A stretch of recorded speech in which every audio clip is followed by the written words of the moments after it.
Sonic CrossWorld Racing is here, and I am late to making a video of it because of many reasons. One, I've been playing this game, and two, my mic broke. Oh my gosh, for some reason, my voiceover mic was connected to my camera, and it sounded like shit. So, that's fun. But anyway, Sonic CrossWorld Racing is here, and let's get started with the roster, which is actually pretty big.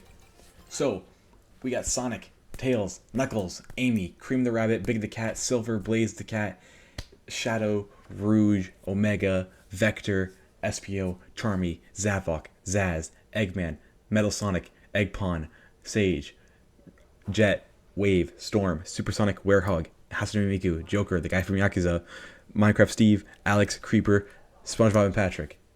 And it is actually going to continue to grow because they have a lot of other DLC characters that they're going to add. So let's actually quickly talk about these characters. The new ones being Cream the Rabbit and Sage, Eggpon, and then Espio and Charmy. And they are returning of the Babylon Rogues. Oh my gosh, their game series just die after Free Riders. But I'm glad they're back, and I'm glad they actually have Extreme Gear. It makes it fun and like kind of nostalgic.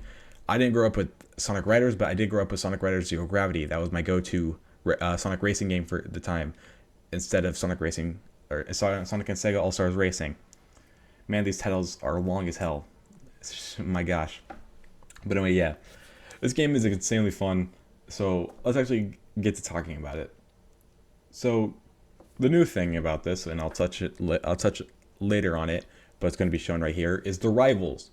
Rivals are new to this game, and they actually spice it up to where now you have a personal beef with everyone. I mean, the amount of beef that I have with half of these characters is crazy. And you can also change their difficulty. The higher difficulty they are, the harder they are going to be able to beat. And they actually, the higher they are, they're also cheaters. They can aimbot you. It sucks. It really does. But anyway, let's get started. Oh, God, I'm just so mad because I already recorded this and just the audio is on my camera that I don't use, so that was fun. Anyway, let's get started with the items. Now there are 4 types of items, starting with the boost items, boost type. And also really quickly, every single rival has an interaction. You can go search it up on YouTube, and there's a 3-hour video of all the different interactions. I suggest you watch it because they are funny and they're full of references. But also just racing, you'll see references. But anyway, starting off with the boost type, we have the boost Wisp. It is a burst of speed, double boost, gain a burst of speed, and you can use it 2 times. Triple boost, gain a burst of speed, and can be used 3 times. And the final burst is the strongest. Laser, transform into a laser to dash forward, doing transform into a laser, dashing forward along the charted path and past machines ahead. Machines are what you are driving. They are cars. Drill, transform into a drill, move automatically towards the finish line. Warp ring, warp into a machine ahead and crush it. Basically, warp on it, stomp on it, move along. Monster truck, transform into a monster truck, crush machines in your path. That is the best one because it plays the Crossroads theme, and it's also the most memed on one, and it sucks. Then we have the bonus ring. Bonus rings are actually found across the map. You saw it right there. Just collected a 5 one. But the one that appears in only special item boxes is the 100 one. And if you hold on to that and like get hit by King Boo Boom, you can immediately like get back to like full speed because rings are important in this game. You can also lose them quite easily by bumping into other players and into the wall, and by items. Then you have attack types, starting off with the homing punch. Fire an attack that locks onto a machine ahead. Triple homing punch. Can use homing punch 3 times. Rocket punch. Fire an attack that flies straight and bounces off walls, becoming a homing attack when locked onto a target. It only becomes a homing attack whenever you are close enough to a person. And I think that is a great mechanic because it allows you to like not have to change your direction to hit someone. And you can just quickly get it over with and just keep moving on. Triple rocket punch. Can use the rocket punch 3 times. Slicer. An attack that locks onto a machine ahead, cuts it in half, and makes the racer drop an item, and also drops their speed. They get halted, and it's annoying. Bomb. Fire a bomb that travels into a straight line. It gets bigger and stronger the longer it's held. This is actually a great item, because on stage 1, it's just a regular bomb explosion. Stage 2, it has an explosion, and you can roll over or crush the people in front of you. Stage 3, it can do all 3 of those, but it lasts longer. King Boo Boom, or no, King Boom Boo, is the guy from Sonic Adventure 2, and he's back. Summon King Boo Boo to attack the machine in first place. It's a blue shell. Alright, then we have Slime. Block the vision of all machines, slow them down, and make them drop an item. Weight. Drop weights on the machine in first and second place, crushing them and making them drop one item. Dark Chow. Dark Chow forcibly grants items to all machines. If they already have an item, a new item will be withdrawn. This is a good and bad one if you're in first place. If you're in first place and you have a defense item, and it can just strip that away from you. But if you're in first place and you have no item, then it just gives you 2 free items. Like that's amazing. Alright, now we have the defense type. Void. Sucks in rings and item boxes from a distance, negates some item attacks and course obstacles. Then we have Shield. Negates all attacks from a duration. Become harder to get knocked away when colliding with other machines. This is actually the only one that can block King Boom Boom. Tornado. Creates a tornado around the user, negating some incoming attacks.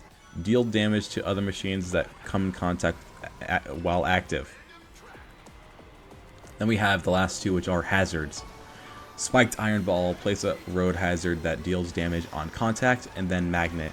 Places a road hazard that draws in machines around it and slows them down temporarily. It is annoying. But with that, that is all of the items that they have. It is a classic kart racer with them, as you can draw similarities from other kart racers, the biggest one being Mario Kart. And I don't want to do a whole rant about comparing them, but because people have already dug that game into the ground of how bad it is.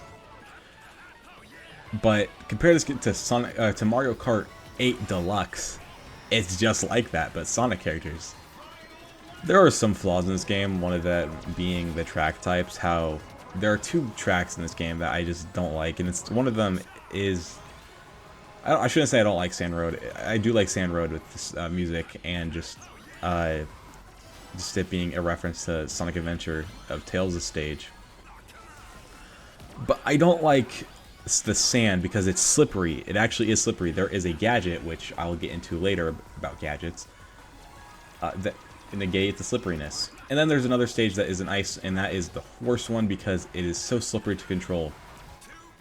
Now I brought up gadgets. Gadgets are the new thing, and they increase your performance in races. There are multiple gadgets to choose from that take up a variety of space, with there being a 3 lock, a 2 lock, and a 1 lock.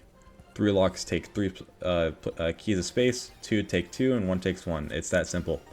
And the 3, they're not always the best, but I've found the handling type to be the most effective. And because I'm using Vector, who is a power type and can handle the machines better, he's kind of a drifting god. Then I have the Trick Expert. I like doing tricks, even though that after 4 it does not matter. I find it to be fun. But then I also have the single one, which ups my ring and tank by 30, so I can get a faster acceleration and speed. Now the majority, the big ticket about this game, what makes it different than all the other Sonic racing games, is the CrossWorld. After the first lap, the person in first gets to pick a track, which is a cool concept. It is and I think that's actually an amazing concept to do because it allows you to pick your favorite courses. If you're in first, if you're in second, then you get to play everyone else's favorite, and it might not be your favorite, but that's your problem for not being in first, man. So there is a select track for each one that has a chance of becoming a frenzy, and there's a random track. The frenzy tracks, or just frenzy in general, they're a cool addition to this game.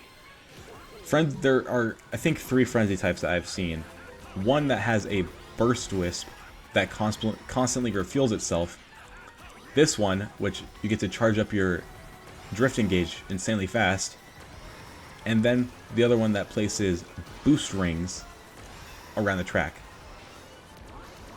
These frenzies are a cool addition because it can really get you from like 12th to 1st in an instant, depending on what it is.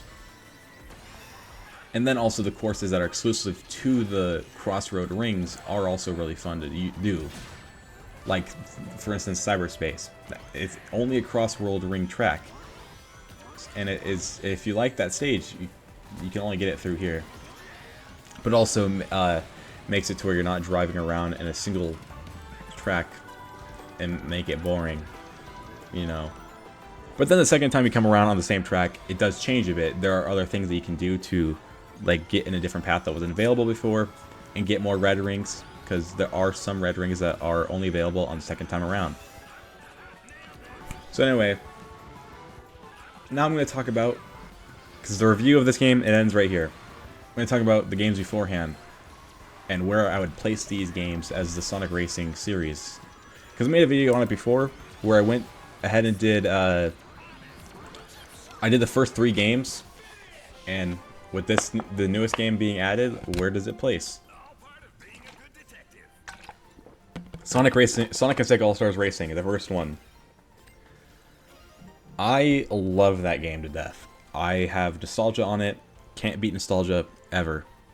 However, it's just a basic kart racer. Nothing new.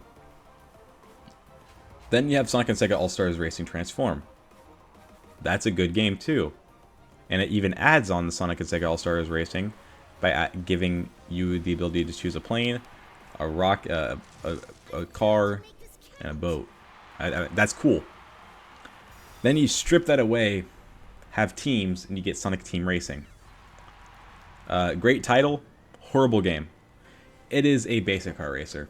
There's nothing special to it besides the team factor, and even then, the team factor is annoying. So like, I know it's like trying to be something, but it misses. The music for that game though, with Green Light Ride by Crush 40, amazing, and the animatics that they did, amazing. And then you have this one where you can go through crossroads, have you have a good item count, good item selection that's not just Wisp, and you have banging themes that are remixes from old games. I mean, it's amazing. It's pretty cool. So anyway, where would I put this? I'd put this actually right below Transform. Because my list would be Transform, Sonic Crossroads, CrossWorld, and Sonic and Sega All-Stars, and then Sonic Team Racing. And the reason why I put it as not the best Sonic game, racing game is because of the roster. You really can't beat the Sonic and Sega All-Stars Transform roster. You got Wreck-It Ralph, Team Fortress 2 characters. You had a real-life person, and a bunch of other characters that just make the game funny. I mean, it is pretty funny. And I know that this game has, like, Sonic Cross Worlds has Hastune Mikuuuuuu, the guy from Yakuza, Joker from Persona 5. Like, all of these DLC characters that are going to be coming in, it's funny. Like, yeah, it's funny. But then you have games like Sonic Transform, where you just have a real-life human. I mean, it's just funny to me. But anyway, ending out this video, after every single Grand Prix that you do, and if you're first, you get to see your character do a little jig, and all these jigs are awesome. They have themes. I'm kind of mad because Omega's theme is Team Dark from Team Sonic Heroes. Or from Sonic Heroes. So that kind of got me mad that the Chaotix doesn't have their theme. And there could be many reasons, but the theme is so good. It's really just amazing. I think I just go look at the theme. It's funny. But all these character dances, they really bring out the characters themselves. Especially Silver, a Joe character, until now. Dreams of Absolution playing, and him just being just the aura farmer that he is. I hope he gets the main game soon. But yeah, that's Sonic CrossWorlds Racing. This game is fun. I do recommend it. See you guys next time. Bye.